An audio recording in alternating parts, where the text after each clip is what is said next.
രക്തരശ്വസുകളുടെ താഴ്വാരം. അധ്യായം 20. നാരായണൻ രാത്രിയിൽ ഒരിക്കലും ചെറുമംഗലത്ത് കാണുകയില്ല. ഭാര്യഗ്രഹങ്ങളിൽ സഞ്ചാരമായിരിക്കും. അതുകൊണ്ട് തന്നെ സ്വന്തം തറവാട്ടിൽ എന്തൊക്കെയാണ് നടക്കുന്നതെന്ന് മനസ്സിലാക്കാനും കഴിയില്ല. ആ ഒരു സൗകര്യം എതിരാളികൾക്ക് ഗൂഢാലോചനകൾക്കും സൗകര്യം പോലെ ഉപയോഗിക്കാനും കഴിയും. വീടിൻ്റെ മുൻഭാഗത്ത് ഒരു കാവലാളിനെ വച്ചിട്ടുണ്ട്. മാത്രമല്ല, വിശാലമായ കൃഷിസ്ഥലങ്ങളിൽ കാവൽ മാടങ്ങളും അവിടെ എല്ലാം ഒന്നും രണ്ടും കാവൽക്കാരുമുണ്ട്. തേങ്ങയും പാക്കും മരച്ചീനിയും വാഴക്കുലയും ഉൾപ്പെടെയുള്ള സാധനങ്ങൾ തസ്കരന്മാർ കവർന്നെടുക്കാതിരിക്കാനാണ് കാവൽക്കാരെ നിയോഗിച്ചിരിക്കുന്നത്. ഇപ്രകാരമുള്ള കാവൽക്കാരുടെ ദൃഷ്ടിയിൽപ്പെടാതെ ഏത് ഭാഗത്ത് പോകാനുള്ള വഴികളും അരക്കന്നൂർ സ്വാമിക്കറിയാം. എവിടേക്കാണ് അയാൾ പോകുന്നത് സസൂക്ഷ്മം വീക്ഷിക്കുക തന്നെ വേണം. വീരഭദ്രനുമായിട്ടുള്ള വിവാഹബന്ധത്തിൽ ഏർപ്പെട്ടതിനു ശേഷം കൊളവിയോട്ടുകാരുടെ ശക്തി വർദ്ധിച്ചിട്ടുണ്ട് എന്നുള്ളത് വാസ്തവം തന്നെയാണ്. ഇനി നീലകണ്ഠനെ നേരിടാൻ പഞ്ചായത്തിൽ പോലും ആരുമില്ല. അതാണ് സ്ഥിതി. ഒരുപക്ഷെ നീലകണ്ഠനും സ്വാമിജിയും തമ്മിൽ രഹസ്യമായി വല്ല ബന്ധങ്ങളുമുണ്ടോ? അതും ചിന്തിക്കാതിരുന്നുകൂടാ. രക്തരക്ഷസുകൾ ഉറഞ്ഞു തുള്ളുന്ന ഒരു ഭൂമിയായി തീർന്നിരിക്കുന്നു ഇവിടെ. എല്ലാവർക്കും വേണ്ടത് രക്തമാണ്. മനുഷ്യ ശരീരത്തിലൂടെ കുതിച്ചു പായുന്ന ചൂടുമാറാത്ത രക്തം. അത് പാനം ചെയ്യാതെ അവരുടെ ദാഹം അടങ്ങില്ല. അത് കൊളവിയോടനായാലും നാരായണനായാലും നീലകണ്ഠനായാലും ഒപ്പം തന്നെ. ഇരുഭവനക്കാരും പണം കൊടുത്ത് അംഗം വെട്ടിക്കുന്ന ചേകവന്മാർ ഓരോരുത്തരായി കാലയവനികയ്ക്കുള്ളിൽ മറിഞ്ഞുകൊണ്ടിരിക്കുന്നു. ഒന്നിനും ഒരു തെളിവുമില്ല. അവശേഷിക്കുന്നത് അവരുടെ ഭീതിപ്പെടുത്തുന്ന ഓർമ്മകൾ മാത്രം. മാതുമാരാരുടെ രൂപം മനസ്സിൽ ഓർക്കുമ്പോൾ തന്നെ ആളുകൾ ഭയന്നു വിറയ്ക്കും. അത്തരത്തിലുള്ള ഒരു രക്തരക്ഷസിനെ കെണിയിൽപ്പെടുത്തിയത് തലവെട്ടി പൊന്നമ്മ എന്ന കേടിയുടെ മകൾ കമലാക്ഷി എന്ന താരമാണ്. അവളുടെ ചന്തയും മുലയും കുലങ്ങുന്നത് കണ്ട് പരിഭ്രമത്തിലായ മാരാർ ചതിയിൽപ്പെട്ടു പോകുകയായിരുന്നല്ലോ. കൂട്ടത്തിൽ യമരാജന്റെ പാശത്തിൽപ്പെടാതെ പിടിച്ചു നിൽക്കുകയാണ് നീലകണ്ഠൻ മാത്രം. അത് എത്ര കാലമെന്ന് ആർക്കറിയാം. പക്ഷേ നീലകണ്ഠന്റെ ഭാഗത്ത് ശരിയുടെ അംശമില്ലേ? ആലോചിച്ചാൽ നീലകണ്ഠൻ ആരെയും ഉപദ്രവിക്കാറില്ല. ചെയ്യുന്നത് മുഴുവൻ പ്രത്യാക്രമണം മാത്രമല്ലേ? എന്നാലും സമാധാനത്തിന്റെ പാതയിൽ അയാൾ സഞ്ചരിക്കാത്തതെന്ത്? മേൽപ്പറയാട്ട് തങ്കമ്മയെ വഴിപിഴപ്പിച്ചത് നീലകണ്ഠനല്ലേ? അതിന് പ്രത്യുപകാരമായിട്ടാണല്ലോ ഇപ്പോഴവളെ വാരിയാക്കി വാഴിക്കുന്നത്. അങ്ങനെ ശരിതെറ്റുകൾ സമ്മിശ്രമായ ജീവിതം. അരക്കന്നൂർ സ്വാമി ആരെയും കൊന്നിട്ടില്ല, കൊല്ലിച്ചിട്ടേയുള്ളൂ. ഉപജാപങ്ങളുടെ കൂട്ടിക്കൊടുപ്പുകളുടെയും കഥകൾ മാത്രമേ അയാൾക്കുള്ളൂ. ഈ സന്ദർഭം അയാൾ ജീവിതത്തിലെ ഏറ്റവും വലിയ കൊടുംചതിക്ക് വേണ്ടി ഉപയോഗിക്കുവാൻ പോവുകയാണ്. എന്നുവെച്ചാൽ കൊളവിയോട്ടു നിന്നും ഇറക്കിവിട്ടതിന് ശേഷം അഭയം കൊടുക്കുകയും സർവ്വ സുഖ സൗകര്യങ്ങളും നൽകുകയും ചെയ്ത ചെറുമംഗലത്ത് നാരായണനെ ചലിക്കാൻ തന്നെയാണ് ഈ രാത്രികാല യാത്ര. നടന്ന് അയാൾ കുറച്ചകലെയുള്ള ഒരു കാവൽ മാടത്തിൽ ചെന്നു കയറി. അതിനകത്ത് ആരോ ഉണ്ട്. ഒന്നോ അതിൽ കൂടുതലോ ആളുകളുണ്ടാവാം എന്നാണ് തോന്നുന്നത്. എന്നാൽ ഇരുട്ടിൽ ഒന്നും അറിയാൻ വയ്യ. ചെന്ന് കയറിയ ഉടൻ തന്നെ മുളങ്കൊമ്പ് കൊണ്ട് നിർമ്മിച്ച അതിൻ്റെ വാതിൽ അടച്ച് താഴ്ന്നിട്ട് ബന്ധിക്കുകയും ചെയ്തു കഴിഞ്ഞിരിക്കുന്നു. തുടർന്ന് അടക്കിപ്പിടിച്ച സംഭാഷണങ്ങളും ശബ്ദതരങ്ങളും പുറത്തേക്ക് ഒഴുകി വരുന്നുണ്ട്. ഈ ഉദ്യമം കൂടി വിജയിച്ചാൽ ഞാനും നീയും വലിയ സമ്പന്നരാവാൻ പോവുകയാണ്. പിന്നെ നിന്നെയും കൊണ്ട് ഞാൻ ഒരു പോക്ക് പോകും. എവിടേക്ക്? അതൊരു സ്ത്രീ ശബ്ദമാണ്. എന്നത് മാത്രമല്ല, കുറച്ച് നാളിന് മുമ്പ് നമ്മൾ വളരെ പരിചയിച്ച സ്വരമാണ് തന്നെ. അങ്ങ് വടക്ക്. വടക്കെന്ന് വെച്ചാൽ എവിടെ? വടക്ക് ഒരുപാട് സ്ഥലമുണ്ടല്ലോ. മദുരാശിയാണോ? അവൾ ചോദിക്കുന്നു. മദുരാശി നിനക്കറിയാമോ എന്ന് സ്വാമിജിയുടെ മറുചോദ്യം. പറഞ്ഞു കേട്ടിട്ടുണ്ട്, നമ്മുടെ ദിവാന്റെ ദേശമല്ലേ. അതെങ്ങനെ അറിയാം നിനക്ക്? അതും പറഞ്ഞു കേട്ടിട്ടുണ്ട്. കൊള്ളാം, മിടുക്കി. എന്നിട്ടവൾ അവളെ എന്ത് ചെയ്തു? അവൾ വെട്ടിച്ചിരിക്കുന്നത് കേൾക്കാൻ കഴിയുന്നുണ്ട്. ആളിനെ വ്യക്തമായി. അവൾ തന്നെ, തലവെട്ടി പൊന്നമ്മയുടെ മകൾ. മാതുമാരാരെ ചതിച്ചു കൊല്ലാൻ വേണ്ടി കൂട്ടുനിന്നവൾ. ചതിയുടെ പ്രതിഫലമായി 101 രൂപ കൈപ്പറ്റിയവൾ കമലാക്ഷി. അവൾ ഇവിടെയും വന്നു. എങ്കിൽ ഏതോ ഒരാൾ വധിക്കപ്പെടാൻ പോകുന്നു. അതിൽ ഒരു സംശയവുമില്ല. അതാരായിരിക്കും? കൊളവിയോടൻ, നീലകണ്ഠൻ, വീരഭദ്രൻ, നാരായണൻ, ഇവരിൽ ആരെങ്കിലും ഒരാളായിരിക്കുമോ? ഒന്നും വ്യക്തമാവുന്നില്ല. എന്തായാലും നോക്കാം. കുറച്ചു നേരത്തേക്ക് സംഭാഷണമൊന്നും കേൾക്കാനില്ല. ഇരുവരുടെയും ദീർഘനിശ്വാസങ്ങൾ വളരെ പതുക്കെ കേൾക്കാം. ഏകദേശം 1 നാഴിക നേരം കടന്നുപോയി. രണ്ടു നിഴൽ രൂപങ്ങളെ പോലെ അവർ കിടക്കുകയായിരുന്നു. ഒരു കാര്യം കൂടി പറയാം, അവൾ പറയുന്നത് കേട്ടു. എന്താണ്? എനിക്ക് തരാമെന്ന് പറയുന്ന പണം ആദ്യമേ തന്നെ തരണം. പണ്ടത്തെ പോലെ പറ്റിക്കരുത്. എപ്പോഴാണ് നിന്നെ പറ്റിച്ചത്? അറിഞ്ഞൂടെ? മാരാനെ ചതിയിൽപ്പെടുത്തി എന്നെ 200 തരാമെന്നല്ലേ പറഞ്ഞത്. ഒടുവിൽ കാര്യം കഴിഞ്ഞപ്പോൾ അതിൻ്റെ പാതി എനിക്ക് തന്നോളൂ. ആ രീതി ഇനി പറ്റില്ല. എന്നാ എനിക്ക് വയ്യ. നിന്റെ ഈ ന്യായം എൻ്റെ അടുത്ത് പറയരുത്. 100 രൂപ ഒരു ചെറിയ തുകയെന്നാണോ നീ പറയുന്നത്? അത് 10 സെൻറ്റ് സ്ഥലം വസ്തുവിലേക്ക് വാങ്ങാനുള്ള പണമുണ്ട്. മനസ്സിലായോ പറഞ്ഞത്?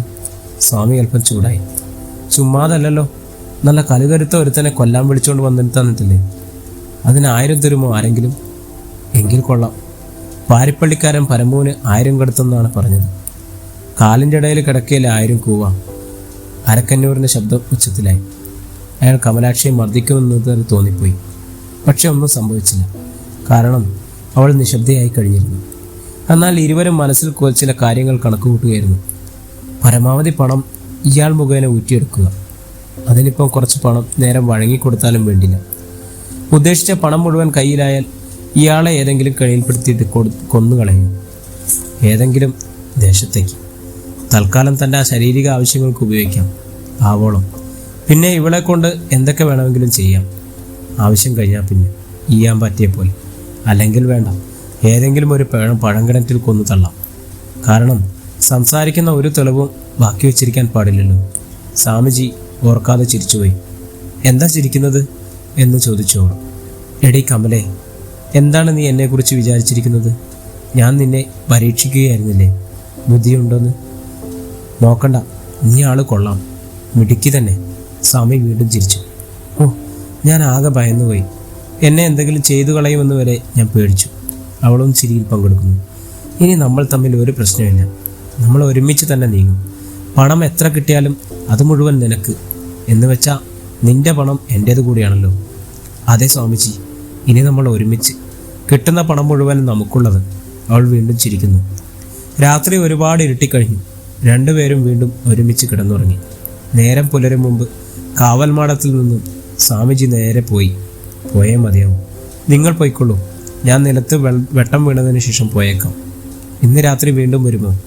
ഈ കാവൽമാടം ആരെയും ഏൽപ്പിക്കരുത്. ഒഴിച്ചിരിക്കുന്നത് നിനക്ക് വേണ്ടിയാണ്. ഞാൻ സന്ധ്യ മയങ്ങുമ്പോഴേക്കും ഇവിടെ എത്തിയിരിക്കും. ഇത്രയുമൊന്നും നിങ്ങളും താമസിക്കരുത്, അവൾ നിർദ്ദേശിച്ചു. ശരി. സ്വാമി പോകാൻ തുടങ്ങി. പിന്നെ എന്ത്? അയാൾ അറച്ചു നിന്നു. എനിക്ക് കുറച്ച് പണം വേണം. ഏതെങ്കിലും ഒരു കേസിൻ്റെ അഡ്വാൻസായി കൂട്ടിയാൽ മതി, അവൾ ആവശ്യപ്പെട്ടു. എത്ര രൂപ? 50 രൂപ, അവൾ പറഞ്ഞു. 50 രൂപയോ? അമ്പടി, എന്താ കൂടിപ്പോയോ? ഹേയ്, കുറഞ്ഞുപോയി. എന്നാ 100 തന്നേര്, എൻ്റെ ആവശ്യം നടക്കുമല്ലോ. നീ മിണ്ടാതിരുന്നോളണം. 10 രൂപ തിരിച്ചെടുക്കാനില്ല എൻ്റെ കൈവശം. പിന്നിലെ 50 രൂപ. സ്വാമിജി തൻ്റെ അവസ്ഥ പറയുന്നു. ആ അരവിന്ദനോട് തരാൻ. നമ്മൾ അരവിന്ദന് വേണ്ടിയാണല്ലോ ഈ കൃത്യമൊക്കെ ചെയ്യുന്നത്. അവന് കാശിൻ്റെ വഴി ഉണ്ടായിരുന്നെങ്കിൽ അവൻ ഇങ്ങനെ ഒരു കൃത്യത്തിന് ശ്രമിക്കുമായിരുന്നില്ലല്ലോ. നാരായണൻ അവന് ചില്ലിക്കാശ് പോലും കൊടുക്കാത്തത് കൊണ്ടല്ലേ അവനെതിരായത്. എങ്കിൽ പിന്നെ അവനവൻ്റെ പാട്ടിന് പോട്ട്. പണം കിട്ടിയില്ലെങ്കിൽ എനിക്കൊന്നിനും വയ്യ. കണ്ടവൻ്റെ മുമ്പിൽ തുണി അഴിച്ചിട്ട് നിൽക്കാൻ എനിക്കെന്താ തലയ്ക്ക് വട്ടുണ്ടോ? ഞാനിനി വരത്തുമില്ല, അവൾ പ്രതിഷേധം അറിയിച്ചു. അത് കേട്ട് അരക്കന്നൂർ സ്വാമി വിഷമസന്ധിയിലായി. എന്തായാലും അവളില്ലെങ്കിൽ കാര്യങ്ങളൊന്നും നടക്കത്തില്ല, അത് സത്യം. ഏതെങ്കിലും തന്ത്രത്തിലൂടെ അവളെ കൂടെ നിർത്തിയപ്പോൾ തീരും. എന്തായാലും നീ ഒന്ന് സമാധാനപ്പെടും. ഞാനൊന്ന് പരിശ്രമിച്ച് നോക്കട്ടെ. കൂടുതൽ പരിശ്രമിക്കണമെന്നില്ല. ഞാൻ ഇന്ന് രാത്രിയും കൂടിയേ മാത്രമേ വരത്തുള്ളൂ. രാത്രി പണം തന്നില്ലെങ്കിൽ നമ്മളെ ഇടപാട് തീർന്നു. പിന്നെ വേറെ ആളിനെ നോക്കിയാൽ മതി. അവൾ കർശനമായ നിലപാടെടുത്തു. എന്തായാലും ഇന്ന് രാത്രി നീ വരുമ്പോൾ പണം തരാം. നീ വന്നാൽ മതി. എത്ര തരും? 50 ആണല്ലോ നിനക്ക് വേണ്ടത്. അത് തരാം. അത് പോരാ, 100 വേണം. നിങ്ങളെ ഇനി ഞാൻ വിശ്വസിക്കില്ല. കാര്യം നടന്നു കഴിഞ്ഞാൽ പിന്നെ നിങ്ങൾ പറ്റിക്കും. ഈ കമലയ്ക്ക് അതിനൊന്നും വയ്യ. കമലയുടെ കടുംപിടുത്തം കേട്ട് സ്വാമിക്ക് അരിശം വന്നു. പക്ഷെ നിർവാഹമില്ല. തൽക്കാലം ക്ഷമിക്കുകയല്ലാതെ മറ്റു മാർഗങ്ങളുമില്ല. കാവൽ മഠത്തിൽ നിന്നും പുറത്തേക്ക് നടക്കുമ്പോൾ സ്വാമിയുടെ മനസ്സു നിറയെ ചിന്തകളായിരുന്നു. പണം 100 രൂപ, അതാണ് കമലയ്ക്ക് കൊടുക്കേണ്ടത്. വെറുതെയല്ല, ഒരു വടവൃക്ഷത്തെ കടപുഴക്കി എറിയാനാണ്. എന്നിട്ട് തനിക്ക് രാജാവിനെ പോലെ ജീവിക്കാനാണ്.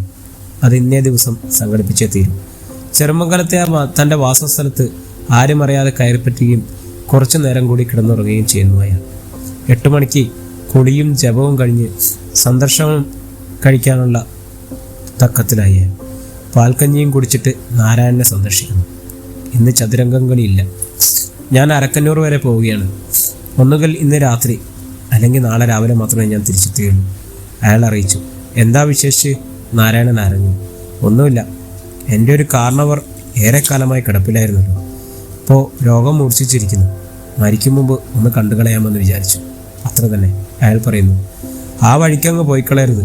ഇവിടെ കാര്യങ്ങൾ നിയന്ത്രിക്കാൻ വേറെ ആരും ഇല്ലാത്ത അവസ്ഥയാണ്. അറിയാമല്ലോ. ഒക്കെ അറിയാം നാരായണ. ഞാൻ കൃത്യസമയത്ത് തന്നെ എത്തിച്ചേരും, സംശയമുണ്ട്. എന്നാൽ ഇവിടുത്തെ അരവണ്ടി ഒന്ന് കൊണ്ടുപോയിക്കോളൂ. യാത്ര നടന്നു തന്നെ വേണ്ടല്ലോ. അത് വേണ്ട. വണ്ടിക്കാരനും കാളകൾക്കും ഭക്ഷണം കൊടുക്കാനുള്ള സൗകര്യമൊന്നും അവിടെ ഉണ്ടായെന്ന് വരില്ല. ഏറെക്കാലമായി കാരണവർ ദീനപ്പെട്ട് കിടക്കുന്ന ഭവനമാണല്ലോ. അതിൻ്റെ ദാരിദ്ര്യം കാണാതിരിക്കില്ല. അത് ശരി തന്നെ. എങ്കിൽ വഴിച്ചെലവിന് കാരണവരുടെ ഭവനത്തിൽ കൊടുക്കുന്നതിന് വേണ്ടി കുറച്ച് പണം തരാം.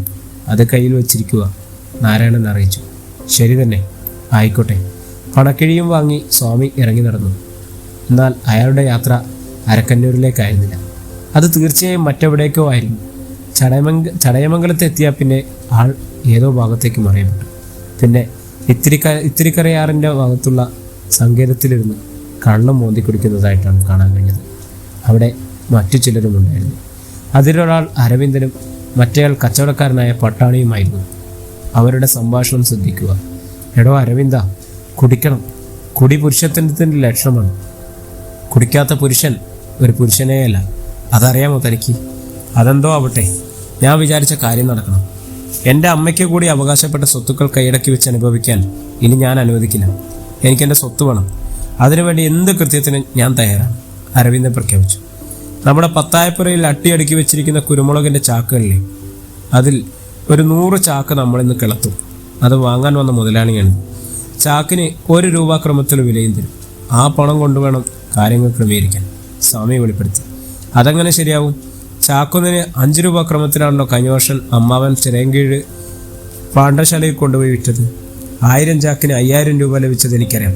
ആ സ്ഥാനത്ത് ചാക്കിന് 1 രൂപ എന്ന് പറഞ്ഞാൽ വില ഒട്ടും തരാതെ പറ്റിച്ചെടുക്കുന്നെന്നാണല്ലേ മനസ്സിലാക്കേണ്ടത്. അരവിന്ദൻ്റെ അഭിപ്രായം കേട്ട് സ്വാമിയും പട്ടാണിയും നടുങ്ങി. ഇവനേത് ലോകത്താണ് ജീവിക്കുന്നത്? മോഷ്ടിച്ചു വിൽക്കുന്ന സാധനത്തിന് കണക്ക് പറയുകയോ? വിഡ്ഢി, അത് ശരിയില്ലെന്ന് ഞാൻ പറയുന്നില്ല. കഴിഞ്ഞ വർഷം അങ്ങനെ ഒരു സംഖ്യ ലഭിച്ചിരിക്കാം. പക്ഷേ അത് ഒറിജിനൽ സാധനം. ഇതിൻ്റെ സ്ഥിതി അതല്ല. ഇത് മോഷണ വസ്തുവാണ്. ഇത് കുറഞ്ഞ വിലയ്ക്ക് ആരും എടുക്കുകയുള്ളൂ, സ്വാമി വാദം ഉന്നയിച്ചു. എങ്കിലും യഥാർത്ഥ വിലയുടെ 1/5 എന്ന് പറഞ്ഞാൽ അത് തീരെ കുറവല്ലേ? 500 രൂപ കിട്ടേണ്ട മുതൽ വെറും 100 രൂപയ്ക്ക് കൊടുക്കുകയാണെന്ന് പറഞ്ഞത് അന്യായം തന്നെയാണ്, അരവിന്ദൻ പറഞ്ഞെടുത്തു. എന്നാൽ വിട്ടുകളാം എന്നായി പട്ടാണി. അരക്കന്നൂർ സ്വാമി ആകെ വിഷമവൃത്തത്തിലായി. നിങ്ങൾ രണ്ടുപേരും ഏത് ലോകത്താണ് ജീവിക്കുന്നതെന്ന് എനിക്ക് മനസ്സിലാവില്ല. എടോ, ഇതൊരു സാധാരണ ബിസിനസ് അല്ല വിലപേശനം നടത്താൻ. ഒരുവൻ പൊന്നുപോലെ സൂക്ഷിച്ചു വെച്ചിരിക്കുന്ന സാധനമാണ്. കൊച്ചിയിൽ നിന്നും അടുത്ത ആഴ്ച ആളുവരും കൊണ്ടുപോകാൻ. അതിനു മുമ്പ് എടുത്തില്ലെങ്കിൽ ആർക്കും ഇല്ലാതെ പോകും. അയാൾ രണ്ടുപേരെയും ഓർമ്മിച്ചു. എങ്കിലും ഈ വില കിട്ടിയാൽ പോരാ, എനിക്കിതിൽ കൂട്ടി വേണ്ട എന്ന് പട്ടാണി ഉറപ്പിച്ചു. സ്വാമി വീണ്ടും ഇടപെട്ടു. അയാൾ പട്ടാണിയെ അല്പം ദൂരേക്ക് വിളിച്ചുകൊണ്ടുപോയി രഹസ്യമായി സംസാരിച്ചു. എടോ ബുദ്ധിയില്ലാത്ത പട്ടാണി, തനിക്ക് ഇത്രയും വിവരമില്ലാത്തവനായി പോയോ? ഈ ചെറുമംഗലത്തെ നാരായണൻ എന്ന ആളിനെ കുറിച്ച് തനിക്ക് വല്ലതും അറിയാമോ? അയാളുടെ ഗോഡൌണിൽ അടുക്കി വെച്ചിരിക്കുന്ന ഉണക്കമുളകും ഇഞ്ചിയും ഉണക്കക്കപ്പയും മറ്റു സാധനങ്ങളും എന്താ അത്രയാണെന്ന് അറിയാമോ? താൻ എത്ര രൂപ കൊടുത്താലും അതിൻ്റെ 3 ഇരട്ടിക്ക് സാധനം എടുത്താൽ പോരെ? തനിക്ക് വല്ലതും ഇരിക്കുന്നോ? 200 എടുത്തിട്ട് 300 പറഞ്ഞാൽ പോരെ? അതല്ലേ ബുദ്ധി? പട്ടാണിക്കും അപ്പോഴാണ് കാര്യങ്ങൾ ഓർമ്മ വന്നത്. അയാൾ തലകുലുക്കി. സ്വാമിജിയും അരവിന്ദനെയും വിളിച്ചുകൊണ്ടുപോയി രഹസ്യം പറഞ്ഞു. എടാ അരവിന്ദ, താനെന്ത് ബുദ്ധിമോശമാണ് കാണിക്കുന്നത്? 100 ചാക്കെന്ന് പറഞ്ഞാൽ 100 എന്തിനാണ് കൊടുക്കുന്നത്? അതിൽ 50 ചാക്ക് കൊടുത്താൽ പോരെ? രാത്രി ആരെങ്കിലും പരിശോധിച്ച് നോക്കുമോ? സാധനം കൊണ്ടുപോയിട്ട് പിന്നീട് പരാതി പറഞ്ഞാൽ ആരെങ്കിലും കേൾക്കുമോ? അവന് പോലീസിൽ പരാതി കൊടുക്കാൻ കഴിയുമോ? ആലോചിച്ച് നോക്ക്. സ്വാമിയുടെ അഭിപ്രായം കേട്ട് അരവിന്ദന് സമ്മതിച്ചു. പക്ഷേ സാധനം എടുത്തു കൊടുക്കാനൊന്നും ഞാൻ വരില്ല. അത് നിങ്ങൾ തന്നെ ചെയ്തോളാം. അത് പിന്നെ പ്രത്യേകം പറയണോ? അരവിന്ദന് വേണ്ടി എല്ലാം ചെയ്തുകൊണ്ടിരിക്കുന്നത് ഞാനല്ലേ? ഈ ചെറുമംഗലത്ത് ഭവനത്തിൻ്റെ അധിപനായി തന്നെ അവരോധിക്കുന്നത് വരെ എനിക്ക് വിശ്രമം ഉണ്ടായിരിക്കില്ല. താൻ ധൈര്യമായി പോയിക്കും. അരവിന്ദൻ പട്ടാണിയുടെ കയ്യിൽ നിന്നും 100 രൂപ വാങ്ങിച്ചു കഴിഞ്ഞിരിക്കുന്നു. ഇനി ശേഷിച്ചിരുന്ന കാര്യങ്ങളെല്ലാം തന്നെ സ്വാമിജിയാണ് ചെയ്തു തീർക്കേണ്ടത്. താൻ ആരും കാണാതെ പോയിക്കും. 2-3 ദിവസത്തിനകം എല്ലാം സംഭവിച്ചു കഴിഞ്ഞിരിക്കും. അത് കഴിയുമ്പോൾ ഈ സ്വാമിജിയെ മറന്നു കളയാതിരുന്നാൽ മതി. ഒരിക്കലുമില്ല, അരവിന്ദൻ സമ്മതിക്കുന്നു. അയാൾ പോയി കഴിഞ്ഞിരിക്കുന്നു. ശേഷിക്കുന്നത് പട്ടാണിയും സ്വാമിയും മാത്രം. എന്തായാലും ഈ ഗോഡൌണിലിരിക്കുന്ന മുഴുവൻ സാധനങ്ങളും നമുക്കെടുത്ത് വിൽക്കണം. ഇനിയൊന്നും ബാക്കി വെക്കണ്ട. അതെന്താ, ഗോഡൗൺ പൊളിച്ചു മാറ്റാൻ പോവുകയാണോ? പട്ടാണിക്ക് സംശയമായി. അല്ലടോ, ഗോഡൗണിൻ്റെ ഉടമസ്ഥൻ താമസിക്കാതെ മരിക്കാൻ പോവുകയാണ്. അത് കഴിഞ്ഞാൽ പിന്നെ അയാളുടെ അനന്തരവന്മാർ തറവാട് വെട്ടിപ്പൊളിച്ച് പങ്കിടും. പക്ഷെ അതിനു മുമ്പ് ആ സാധനങ്ങൾ മുഴുവൻ അവിടെ നിന്നും കടന്നിരിക്കും. അവന്മാർക്ക് എന്തിനാണ് ഇതൊക്കെ?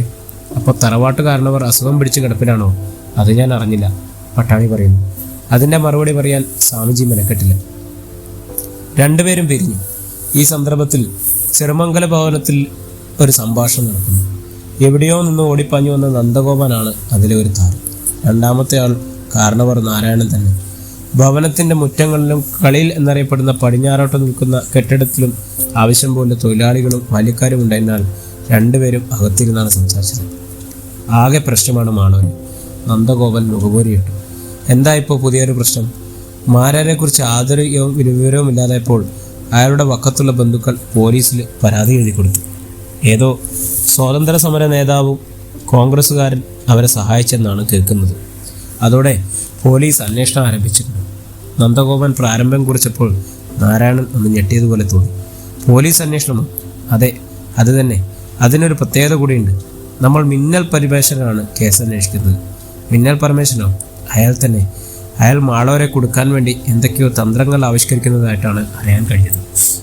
നാരായണൻ്റെ ഉള്ളിൽ തീ എരിഞ്ഞു കത്തുകയും അവൻ തന്നെ ഉപദ്രവിക്കുകയാണെങ്കിൽ അവരെ ഞാൻ വെറുതെ വിടാൻ പോകുന്നില്ല. തീർക്കേണ്ടി വന്നാൽ അതും ഞാൻ ചെയ്യും. ഈ നാരായണൻ അലറി. പക്ഷെ സൂക്ഷിക്കണം മാളവരെ. കോടതിയിൽ കേസ് എന്ന് പറ്റിയാൽ മാളവരാണ് ചെയ്യിച്ചതെന്ന് സാക്ഷി പറയാൻ ആളുകൾ ജീവിച്ചിരിക്കുകയല്ലേ? അതാര്? ഒരുപാട് പേരുണ്ടല്ലോ. കൃത്യം ചെയ്തത് പാരിപ്പള്ളി പരമുവാണെങ്കിൽ അത് ചെയ്യാൻ പണം മുടക്കിയതും ചെയ്യിച്ചതും മാളവരാണെന്ന് നാട്ടുകാർ പറയുന്നുണ്ട്. പോലീസുകാർ ചതയ്ക്കുമ്പോൾ പരമു അത് പറയുക തന്നെ ചെയ്യും. പരമു ഒരിക്കലും ഇവിടെ വന്നിട്ടുമില്ല. ഞാനുമായി സംസാരിച്ചിട്ടുമില്ല.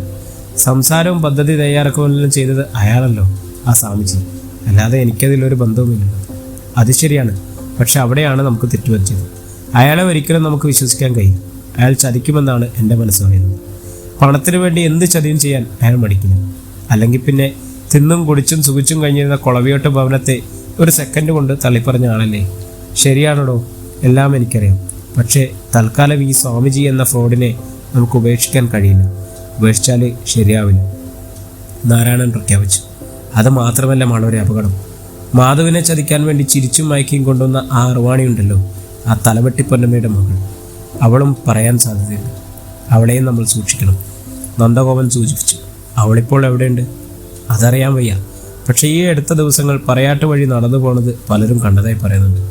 അത് ശരിയാണെങ്കിൽ അവൾ ഇവിടെ എവിടെയോ കറങ്ങി നടക്കുന്നുണ്ട്. എന്താണ് പ്ലാനെന്നറിയാൻ വയ്യ. അതറിയണം. അവൾ എവിടെയായാലും കണ്ടുപിടിക്കണം. അതിന് അമാന്തം പാടില്ല. കഴിയുമെങ്കിൽ ഇന്ന് തന്നെ. കാരണം പോലീസ് അവളെ പിടികൂടാൻ ഇടവരരുത്. അവൾ പോലീസിൻ്റെ പിടിയിലായാൽ നമ്മൾ കൊടുക്കാൻ സാധ്യതയുണ്ട്. ശരി മോളാണ്, ഞങ്ങൾ പുറത്തേക്ക് പോവുകയാണ്. പോകാൻ നേരം നാരായണൻ നന്ദഗോപനെ പതിവ് പോലെ പണക്കിഴി കൈമാറി. ഈ പണക്കിഴിക്ക് വേണ്ടിയാണോ ഇവർ സിൽബന്ദികളായി കൂടുന്നത് എന്ന് സംശയിച്ചു പോകും. ചെറുമംഗലത്ത് നാരായണൻ്റെ അകത്ത് തൻ്റെ മുറിയിലിരുന്ന് കാര്യങ്ങൾ ഓരോന്നായി ചിന്തിച്ചു കൂട്ടുകയായിരുന്നു. കൊല്ലുക എന്നുള്ളതാണ് ഒരു യഥാർത്ഥ പോരാളിയുടെ ധർമ്മം. ഈ നാരായണൻ എന്ന പോരാളി തളർന്നു പോകുന്നതിന് പോരാടുക തന്നെ വേണം. ഇനിയുള്ള ടാർഗറ്റ് 2 പേരാണ്. മാധുവിൻ്റെ കൊലപാതകം തന്നിൽ എത്താതിരിക്കണമെങ്കിൽ ദൃക്സാക്ഷികൾ ആരും ഉണ്ടാവരുത്. കോടതിയിൽ സാക്ഷി പറയാൻ ഒരുത്തരം ജീവിച്ചിരിക്കാൻ പാടില്ല തന്നെ. അതിന് കൊല്ലേണ്ടവനെ കൊല്ലുകയാണ് വേണ്ടത്. അത് ചെയ്യുകയെ തൻ്റെ മുന്നിൽ നിർവാഹമാണ്. അരവിന്ദൻ എല്ലാം ശ്രദ്ധിക്കുന്നുണ്ട് എന്നുവെച്ചാൽ നാരായണൻ്റെ ഓരോ ചലനങ്ങളും. എന്നായാലും ഒരു ദിവസം തൻ്റെ വൈരിയായ കാരണവരെ അവസാനിപ്പിക്കേണ്ടി വരും. അത് എത്രയും പെട്ടെന്നാൽ അത്രയും നല്ലത്. എടോ അരവിന്ദ, വിളിച്ചത് നാരായണൻ. എന്താ? അയാൾ വിളി കേട്ടു. ഇവിടെ വാ. അനുസരിക്കാതിരിക്കാൻ അരവിന്ദന് കഴിയില്ല. കാരണം അത്ര ഭയങ്കരമാണല്ലോ നാരായണൻ്റെ ഗൗരവവും. നാരായണൻ്റെ മുന്നിൽ അരവിന്ദൻ വന്നു. ഒരാഴ്ച ഞാനിവിടെ ഉണ്ടാവില്ല. തിരുവനന്തപുരത്ത് പോവുകയാണ് ഒരു കേസിൻ്റെ കാര്യത്തിൽ. ഇവിടുത്തെ മുഴുവൻ കാര്യങ്ങളും നീ വേണം നോക്കാൻ. മുഖപൂരയില്ലാതെ നാരായണൻ പറഞ്ഞു. ശരി എന്ന് അരവിന്ദൻ പറയുന്നു. നാരായണൻ അരവിന്ദനെ തുറച്ചും നോക്കി. എന്താണിത്? പതിവിന് വിപരീതമായി തന്നെ നുറിച്ചു നോക്കുന്നത് അയാൾ ചോദിച്ചു. നീ കള്ളു കുടിക്കാറുണ്ടോ? പ്രതീക്ഷിക്കാതെയായിരുന്നു നാരായണൻ്റെ ചോദ്യം. അരവിന്ദൻ ഒട്ടും പ്രതീക്ഷിച്ചിരുന്നില്ല. ഇല്ലേ. ഏയ്, ഞാൻ കള്ള് കണ്ടിട്ടുമില്ല. പിന്നെ എവിടെ നിന്നാണ് കുടിക്കാൻ? പിന്നെ നീ എന്തിനാണ് കഴിഞ്ഞ ദിവസം ഇത്തിക്കരയാറിൻ്റെ കള്ളുഷാപ്പിൻ്റെ സമീപത്ത് വന്നത്? കാറ്റ് കൊള്ളാനാണോ? അത് കേട്ട് അരവിന്ദൻ അമ്പരന്നു പോയി. ശരീരമാസകലം വിറയ്ക്കുന്നത് പോലെ തോന്നി. ഞാൻ വെറുതെ കൂട്ടുകാരൻ വിളിച്ചപ്പോൾ അയാൾ വിക്കി വിക്കി പറയുന്നു, ഹാ ഏബ്യ, മര്യാദയില്ലടാ നിനക്ക്. നീ എന്താ വിചാരിച്ചത്? നീ ഒളിച്ചുപോയി കള്ളു കുടിച്ചാൽ ഈ നാരായണൻ അറിയില്ലെന്ന് വിചാരിച്ചോ? കുരുത്തം കെട്ടവന്. ഇനി മേലിൽ ഇത്തരം പോക്കിത്തരം കഴിയുന്നതായി അറിഞ്ഞാൽ ബാക്കി വെച്ചേക്കില്ല നിന്നെയും. ഉച്ചത്തിലായിരുന്നു ആക്രോശം. അരവിന്ദൻ അവിടെ നിന്ന് വിറച്ചു. ഒന്നും സംസാരിച്ചില്ല. ഒന്ന് രണ്ട് സ്ത്രീകൾ മാത്രമാണ് ഈ സംഭാഷണം വ്യക്തമായി കേട്ടത്. പൊയ്ക്കോ, മേലിൽ ഇതൊന്നും ആവർത്തിക്കരുത്. അരവിന്ദൻ അവിടെ നിന്ന് തിടുക്കത്തിൽ നടന്നുപോയി. രാത്രി അരവിന്ദൻ്റെ മുറിക്കകത്ത് രണ്ടുപേർ കടന്നു ചെന്നു. അവർ കുറച്ച് ഇരുട്ടിക്കഴിഞ്ഞിരുന്നു. അവർ ഒരു ഗൂഢാലോചനയ്ക്ക് വേണ്ടിയാണ് എത്തിയിരിക്കുന്നത്. നാരായണ സ്ഥലത്തില്ല. ഒരു കേസിൻ്റെ ആവശ്യത്തിനായി തിരുവനന്തപുരത്ത് പോയിരിക്കുന്നു. ഇത് തന്നെയാണ് തക്കം. ആഗതൻ റാന്തൽ വിളക്കിൻ്റെ വെളിച്ചത്തിൽ പരസ്പരം കണ്ടു. അരക്കന്നൂർ സ്വാമിയും പട്ടാണിയും. എൻ്റെ അരവിന്ദ, നമ്മുടെ പദ്ധതികളെല്ലാം അവതാളത്തിലായി. നമ്മുടെ പ്ലാനിങ്ങിൽ എന്തോ പിഴവ് പറ്റിയെന്നാണ് എനിക്ക് തോന്നുന്നത്. എല്ലാ നീക്കങ്ങളും നാരായണൻ മനസ്സിലാക്കിയെന്നാണ് നമുക്ക് കിട്ടിയ ഒരു വിവരം. അത് ശരിയായിരിക്കാം. എന്നെയും അയാൾ വരട്ടി കൊന്നുകളയുമെന്നാണ് പറഞ്ഞിരിക്കുന്നത്. പക്ഷെ അതിനൊന്നും ഞാൻ നിന്ന് കൊടുക്കില്ല. വേണ്ടി വന്നാൽ മറ്റേത് തന്നെ ചെയ്യും, അരവിന്ദൻ പ്രഖ്യാപിച്ചു. എന്തായാലും ഗോഡവൺ നല്ലപോലെ ബന്ദോബസ്ത് ചെയ്തിരിക്കുകയാണ്. പോരാത്തതിന് 2 കാവൽക്കാരെ നിർത്തിയിരിക്കുന്നു. ഒരു കാരണവശാലും ഒരു തുരുമ്പ് പോലും കൊണ്ടുപോകാൻ കഴിയില്ല. പിന്നെ നമ്മൾ എന്തോന്ന് ചെയ്യും? അതൊന്നും എനിക്കറിയില്ല. സാധനം എടുക്കേണ്ടത് നിങ്ങളുടെ ചുമതലയാണ്. ഞാനൊന്നും വരില്ല. രാത്രിയിൽ എന്നെ ആരെങ്കിലും കണ്ടാലും പ്രശ്നമാണ്. സാധനം നമ്മളെടുത്തോളാം, പക്ഷെ ഒരാഴ്ചത്തെ സമയം വേണ്ടി വരും. അതൊന്നും പ്രശ്നമല്ല. നിങ്ങൾ സൗകര്യം പോലെ ചെയ്തു കണ്ടാൽ മതി, അരവിന്ദൻ അറിയിച്ചു. സ്വാമി വീണ്ടും ഇടപെട്ടു. പണം അരവിന്ദൻ്റെ കയ്യിൽ തന്നെ ഇരിക്കുകയാണ്. അത് കാര്യം നടന്നില്ലെങ്കിൽ തിരിച്ച് പട്ടാണിക്ക് കൊടുക്കണം. അത് ഞാൻ കൊടുക്കില്ല. സാധനം എടുത്തുകൊള്ളുകയെ നിർവാഹമുണ്ട്. പട്ടാണിയും സ്വാമിയും അരവിന്ദനെ തുറച്ചു നോക്കി. പണം വെറുതെ തരാൻ പറ്റുമോ? വെറുതെ അല്ല. ഗോഡൌണിൽ നിന്നും നിങ്ങൾ സാധനം എടുത്തുകൊള്ളണം. അതാണ് വ്യവസ്ഥ. സ്വാമിയും പട്ടാണിയും വീണ്ടും നിശ്ചലരായി. അല്പം നേരം സംസാരമില്ല. ഒടുവിൽ സ്വാമിജി തന്നെ ഇപ്രകാരം പറയുന്നു. അരവിന്ദൻ പറയുന്നത് ന്യായം തന്നെ. കരാർ അങ്ങനെ തന്നെയാണ്. ഇനി പട്ടാണിയൊന്നും വേണ്ട, നമുക്ക് പോകാം. അങ്ങനെ പറഞ്ഞാൽ എൻ്റെ കാശിന് ആരുത്തരം പറയും? അതിനൊരു പരിഹാരം പറഞ്ഞിട്ടേ ഞാൻ വരുന്നുള്ളൂ. പട്ടാളിയും ഗൗരവത്തിലായി. എടോ, താൻ എഴുന്നേറ്റ് പാടോ. ഞാനല്ലേ പറയുന്നത് കാര്യം നേർവഴിക്കാക്കാമെന്ന്. സ്വാമി പട്ടാണിയെ നിർബന്ധിച്ച് ആ മുറിയിൽ നിന്നും പുറത്തിറങ്ങി. പക്ഷേ ഈ ദൃശ്യം ഒരിക്കലും കണ്ടുകൂടാത്ത ഒരാളുടെ കണ്ണുകൾ ഒപ്പിയെടുത്തു കഴിഞ്ഞിരിക്കുന്നു. അത് ആരുടെ കണ്ണുകളാണ്? സൂക്ഷിച്ച് വീക്ഷിക്കുക. അപ്പോഴത് നന്ദഗോപൻ്റെ കണ്ണുകളാണെന്ന് വ്യക്തമായി കഴിഞ്ഞു. അയാൾ പാതിരാത്രിയിലും ഉറങ്ങാതെ ചാരവൃത്തി ചെയ്യുകയാണ്. ചെറുമംഗലത്തു നിന്നും കേസിൻ്റെ ആവശ്യത്തിനേക്കായി തിരുവനന്തപുരത്തേക്ക് പോയ നാരായണൻ വാസ്തവത്തിൽ എവിടേക്കാണ് പോയതെന്ന് ആർക്കും അറിയാൻ കഴിയുന്നില്ല. എന്തോ ഗൂഢമായ ആലോചനകൾ നടക്കുകയാണ്. അരക്കന്നൂർ സ്വാമിയും അരവിന്ദനും വളരെ സൂക്ഷിക്കേണ്ടിയിരിക്കുന്നു. ഒരു പിശാചിൻ്റെ ക്രൗര്യവും ഒരു മന്ത്രിയോളം പോന്ന തന്ത്രവും കുർമ്മത്തിൻ്റെ ബുദ്ധിയും ഒത്തുചേർന്ന ചെറുമംഗലത്ത് നാരായണനാണ് എതിർഭാഗത്തുള്ളത്. മാത്രമല്ല കണക്കറ്റ ധനശേഖരവും. പക്ഷേ അരക്കന്നൂർ പക്ഷത്തിന് മറ്റൊരു ബലമുണ്ട്. എത്ര ധനമുണ്ടെന്ന് പറഞ്ഞാലും നാരായണൻ ഒരു നല്ല സംഘാടകനല്ല. കാരണം അദ്ദേഹത്തിൻ്റെ ആജ്ഞാനുവർത്തികളായ കൂടെയുണ്ടായിരുന്ന ബലവാന്മാർ ഓരോരുത്തരായി വിട്ടുപോയിരിക്കുന്നു. അവരെല്ലാം തന്നെ നാരായണൻ്റെ നിത്യവൈരികളായി കൊളവിയോടൻ്റെ ക്യാമ്പിൽ എത്തിച്ചേർന്നിരിക്കുന്നു. ഇനി കാര്യങ്ങൾ ആര് നിയന്ത്രിക്കും? നിയന്ത്രിക്കാൻ ചുമതലപ്പെട്ട ആൾ തന്നെയാണ് ഒരു തസ്കരൻ്റെ വേഷത്തിൽ നിഴൽ രൂപമായി വാളുമായി പതുങ്ങി നിൽക്കുന്നത്. ആ ഖണ്ഡം ഏത് നിമിഷവും നാരായണൻ്റെ നേർക്ക് പാഞ്ഞു വരും. എന്നാൽ നാരായണൻ പോരാളി തന്നെയാണ്. അദ്ദേഹം ഏത് തിസ്കരണിയിൽ ഒളിക്കപ്പെട്ടു എന്ന് ആർക്കും പറയാൻ കഴിയുന്നില്ല. കാരണം തിരുവനന്തപുരത്തേക്ക് പോയിട്ടില്ല എന്നാണ് തെളിവുകൾ പറയുന്നത്. ഭവനത്തിലുമില്ല. പിന്നെ എവിടെ പോയി? അരക്കന്നൂർ സ്വാമി ഓരോ ചുവടും ശ്രദ്ധയോടെയാണ് മുന്നോട്ട് വയ്ക്കുന്നത്. നാരായണൻ എവിടെയാണ് പതുങ്ങിയിരിക്കുന്നത് എന്ന് കണ്ടുപിടിക്കുകയാണ് ആദ്യം ചെയ്യേണ്ടത്. എന്നിട്ട് വേണം അടുത്ത നീക്കം. പകൽ സമയത്ത് അരവിന്ദൻ്റെ മുറിയിൽ സ്വാമി വീണ്ടും എത്തുന്നു. അരവിന്ദനാകട്ടെ തൻ്റെ പ്രതിസന്ധിയിലാണ്. ജീവിതത്തിൽ ആദ്യമായാണ് 100 രൂപ കൈവന്നിരിക്കുന്നത്. അത് ആരും പരിശോധിക്കാത്ത ഒരു സ്ഥലത്ത് ഒളിപ്പിച്ചു വെച്ചിരിക്കുകയാണ്. പുറത്തെടുക്കാൻ ധൈര്യമില്ല. കാശ് കയ്യിലിരിക്കുന്നതോ ചിലവഴിക്കുന്നതോ കാരണവർ കണ്ടുപിടിച്ചാൽ ആകെ തുലഞ്ഞത് തന്നെ. തന്നെ അയാൾ കൊല്ലുമെന്നുള്ളത് തീർച്ച. അരവിന്ദൻ അസ്വസ്ഥനായി. എന്താണോ വിഷമിക്കുന്നത്? ധൈര്യമായി നിൽക്കണോ, ഞാനില്ലേ കൂടെ. ഇനി ഏതാനും ദിവസം കൂടി കഴിയുമ്പോൾ ഈ സാമ്രാജ്യത്തിൻ്റെ അധികാരിയെ അഭിഷേകം ചെയ്ത് തലയിലൊരു കിരീടം വെച്ച് തരും ഞാൻ. പിന്നെ കണക്കറ്റ ഈ സ്വത്തുക്കളുടെ അധികാരി താനല്ലേ. ചങ്കുറ്റത്തോടെ നിൽക്കൂ. സ്വാമിജി അരവിന്ദന് ധൈര്യം കൊടുത്തു നിർത്തുന്നു. എവിടെയാണ് കാരണവർ? അരവിന്ദൻ ചോദിക്കുന്നു. തിരുവനന്തപുരത്ത് എന്നാണല്ലേ പറഞ്ഞത്? ഒരിക്കലുമില്ല. പിന്നെ എവിടെ? അതുതന്നെയാണ് ഞാനും ചോദിക്കുന്നത്. പക്ഷെ എന്തായാലും തിരുവനന്തപുരത്ത് പോയിട്ടില്ല. എനിക്കൊരു സംശയമുണ്ട്. എന്ത്? സ്വാമിജി ആകാംക്ഷയോട് ചോദിച്ചു. ഇവിടുത്തെ അടുക്കളയിൽ നിന്നും വിശിഷ്ട ഭോജ്യങ്ങളുടെ ഒരു പൊതി ഏതോ ഒരു സ്ഥലത്തേക്ക് കൊണ്ടുപോകുന്നുണ്ട്. അതെന്തായാലും ഈ ഭവനത്തിനകത്തേക്ക് തന്നെ. ഭവനത്തിനകത്തിരിക്കുന്ന ഏതോ ഒരാൾക്ക് തന്നെയാണ്. അത് ചെറുമംഗലത്ത് നാരായണനല്ലാതെ മറ്റാർക്കു വേണ്ടിയാണ്? അരവിന്ദന്റെ വെളിപ്പെടുത്തൽ കേട്ട് സ്വാമിജി അയാളെ തുറച്ചു നോക്കി. നിന്നോട് ആരാണിത് പറഞ്ഞത്? രാധ. അവൾ കണ്ടു എന്നാണ് എന്നോട് പറഞ്ഞത്. ഓഹോ, എന്നാൽ അത് നമുക്ക് പരിശോധിക്കാവുന്നതേ ഉള്ളൂ. ഞാനത് കണ്ടുപിടിച്ചോളാം, സ്വാമിജി തീരുമാനിച്ചു. അന്നേ ദിവസം രാത്രി കുറച്ചിരുട്ടിയ നേരത്ത് സ്വാമിജി പതിവ് പോലെ നടന്ന് കാവൽ മാടത്തിനടുത്തെത്തി. കമലയെ ആവോളം പ്രാപിക്കുക എന്നുള്ളതായിരുന്നു ലക്ഷ്യം. കാവൽ മാടത്തിന് മുളവാതിൽ തുറന്ന് കിടക്കുകയായിരുന്നു. അകത്തെ അട്ടളയിൽ ശമിക്കുന്നുണ്ടായിരുന്നു അവൾ. കയ്യിലിരുന്ന തീപ്പെട്ടി വെച്ച് സ്വാമിജി അവിടെ നോക്കി. അയാൾ ഞെട്ടി. അട്ടളയിൽ അവളില്ല. എവിടെ? 2 നിമിഷം പകച്ചങ്ങനെ നിൽക്കുകയായിരുന്നു. എന്നിട്ട് പതുക്കെ വിളിച്ചു, കമലെ. അവൾ വിളി കേൾക്കുന്നുമില്ല. എടി കമലെ, വീണ്ടും വിളിക്കുന്നു. എന്നിട്ടും മനക്കുമില്ല. ആകെ അമ്പരന്ന നിമിഷങ്ങൾ. സ്വാമിജിക്ക് ഭയമായി. ഇവൾ എവിടെയാണ് മറഞ്ഞത്? അതോ ഇന്നവൾ മറ്റു വല്ല കമ്പനിയിൽപ്പെട്ട് ആരുടെയെങ്കിലും കൂടെ പോയോ? സ്തംഭനായി കുറച്ചു നേരം നിൽക്കുകയായിരുന്നു അയാൾ. എല്ലാ ഭാഗങ്ങളിലും നല്ലതുപോലെ പരിശോധിച്ചിട്ടും അവളെ കണ്ടെത്താനാകാതെ ആകെ നിരാശനായി തിരികെ മടങ്ങുമ്പോൾ മനസ്സിൽ വിവിധങ്ങളായ ചിന്തകൾ കടന്നു വരികയാണ്. ഇതിൽ ചതി വല്ലതും ഒളിഞ്ഞിരിക്കുന്നുണ്ടോ? കമലാക്ഷി വെറുമൊരു അവിസാരികയല്ല. വേശ്യാവൃത്തിയല്ല അവളുടെ ലക്ഷ്യം. അവൾക്ക് വേണ്ടത് പണമാണ്. പണത്തിനു വേണ്ടി എന്തും ചെയ്യും. കൊലപാതകം മുതൽ ഒറ്റിക്കൊടുക്കൽ വരെ. അന്ന് രാത്രി പ്രക്ഷുബ്ധമായ മനസ്സുമായി ചെറുമംഗലത്തെ കിടപ്പറയിൽ അയാൾ കിടക്കുകയായിരുന്നു. രാത്രി ഏറെ ഇരുട്ടിയിട്ടും ഉറക്കം വരുന്നില്ല. ആകെ ഒരു അസ്വസ്ഥത. ഏകദേശം വെളുപ്പംകാലമായപ്പോൾ മുറുക്കി പുറത്ത് കരിമ്പടം ചൂടിയ ഒരാൾ വന്നു ചേർന്നു. ആരാണയാൾ? മുഖം വ്യക്തമാവുന്നില്ല. തൻ്റെ ദേഹമാകെ കറുത്ത വസ്ത്രം ചൂടിയിരിക്കുന്ന ഒരു ഭൂതമാണോ എന്ന പ്രതീതിയാണ് ഉണ്ടായിരിക്കുന്നത്.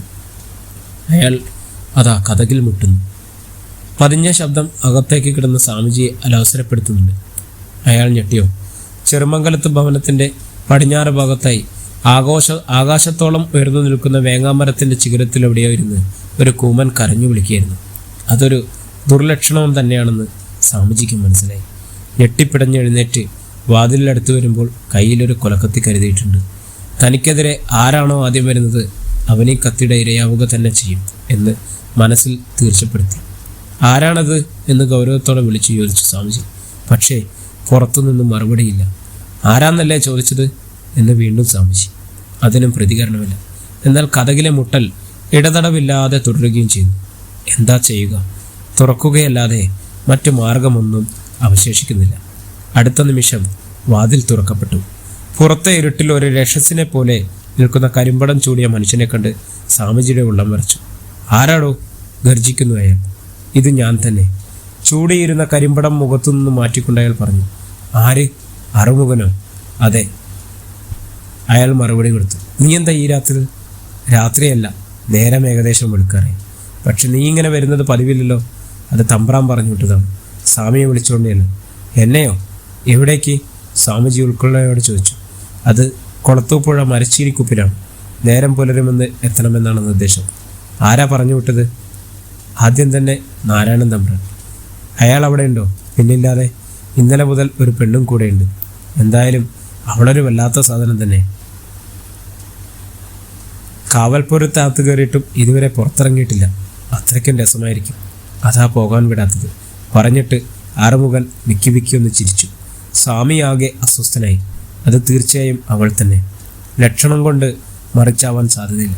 പക്ഷെ എന്തിനാണിവൾ എന്നെ അന്വേഷിക്കുന്നത്? ഒന്നുകിൽ അവളിപ്പോൾ എന്തെങ്കിലും രഹസ്യം പിടിച്ചെടുത്ത് കാണും, അല്ലെങ്കിൽ വ്യഭിചാരത്തിനിടയിൽ അവൾ മരിച്ചിട്ടുണ്ടാവണം. ഇത് രണ്ടുമല്ലെങ്കിൽ പിന്നെ മറ്റെന്താവാനാണ് സാധ്യത? സ്വാമിജി പറഞ്ഞു. ശരി, പോകാം. ഇരുവരും കൂടി ഒരു അരവണ്ടിയിൽ കയറി കൊളത്തൂപ്പുഴ മരച്ചീനിക്കുപ്പിലേക്ക് യാത്രയാവുകയും ചെയ്തു. അവിടെ എന്താണോ സംഭവിച്ചിരിക്കുന്നത്? വണ്ടിക്കാരനോട് സ്വാമി ചോദിച്ചു. ഒന്നും എനിക്കറിയില്ല സ്വാമി, എന്നോടൊന്നും പറഞ്ഞിട്ടില്ല. എങ്കിലും എന്തായിരിക്കും? എനിക്കൊന്നും ഊഹിക്കാൻ കഴിയുന്നില്ല. എന്നാൽ എനിക്ക് ഊഹിക്കാൻ കഴിയും എന്ന് മനസ്സിൽ പറയുന്നു. കാളവണ്ടി വെളുപ്പാൻ കാലത്തുള്ള തണുപ്പിനെ അവഗണിച്ചുകൊണ്ട് മുന്നേറുന്നു. ലക്ഷ്യം കൊളത്തൂപ്പുഴയിലെ ആ മരച്ചീനിക്കുപ്പ് തന്നെ. പ്രിയമുള്ളവരെ, ഈ അധ്യായം ഇവിടെ തുടരുകയാണ്. നമ്മുടെ നോവലിൻ്റെ അടുത്ത അധ്യായത്തിനായി നമ്മുടെ ചാനലൊന്ന് സബ്സ്ക്രൈബ് ചെയ്യുക, ബെല്ലൈക്കൺ അമർത്തുക. വീണ്ടും കാണുമ്പോഴേക്കും എല്ലാവർക്കും നന്ദി, നമസ്കാരം.